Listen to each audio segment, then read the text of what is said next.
So I've thought about how I was going to conquer this over and over and over again. Exactly how I was going to tell my story, where I was going to begin. And years ago, I thought I was going to begin in my childhood. I was going to talk about how I was adopted. I was going to talk about the things that happened to me, the things that went right, the things that went wrong. But lo and behold, Lord knew. He knew that he had a bigger storm for me to conquer. A bigger way for me to command to be still. So I started with Drew. When I was 25 weeks, I went into pre-rupture of the membranes with Drew. And I had preterm labor, and there was a tear somewhere in my amniotic sac. And the hospital said that there was nothing they could do about it. So I had to stay in the hospital until I had Drew. And at one point, he was in my tummy under doctor's advisement with no amniotic fluid whatsoever. So you'll notice when you see the pictures of him when he was born, his head is kind of disformed. It's because he was literally in my belly with no water. We both caught an infection. That infection had him in the fight of his life.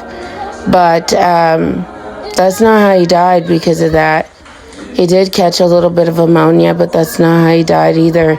He was medically paralyzed and put on a medical machine, and that medical machine broke down. And they don't know how long. Like his lungs, baby's lungs are sticky, so their lung buds stick together. And when they didn't have another machine in the whole hospital here in Oklahoma City, that happened around 10:30. And by the time they had another machine medevaced into Oklahoma, it was 6 o'clock at night, and his lungs had stuck together, and they had to keep hiking up the pressure on that medical machine to inflate his lungs. And what that did is it moved his heart all the way to the middle of his lungs, and he ultimately died of heart failure.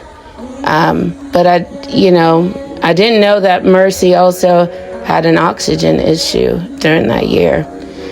But anywho, I tried to get an attorney, and I tried to fight that, and it's just like I had an attorney help me fight it, but then at the last minute, he dropped me.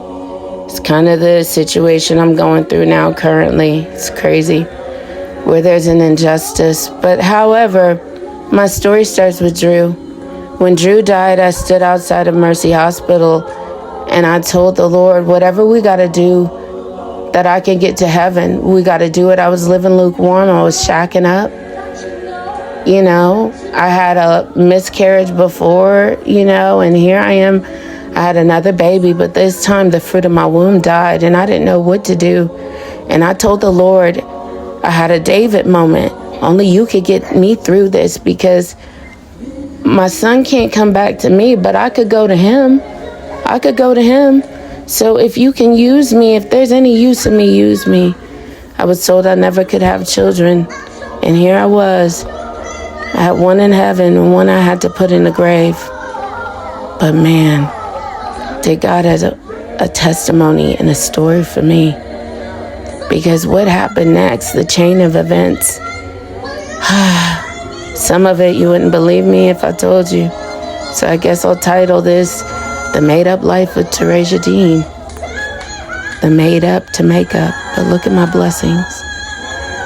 Look what the Lord has done.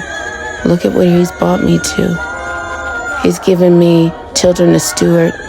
I guess in this season it's so hard because I fought so hard for this. And I fight every day for it. And to be attacked by it is baffling to me. Anywho, today I'm remembering Drew. I am Terasia, your makeup mentor, and I am a mother. Put some respect on my name.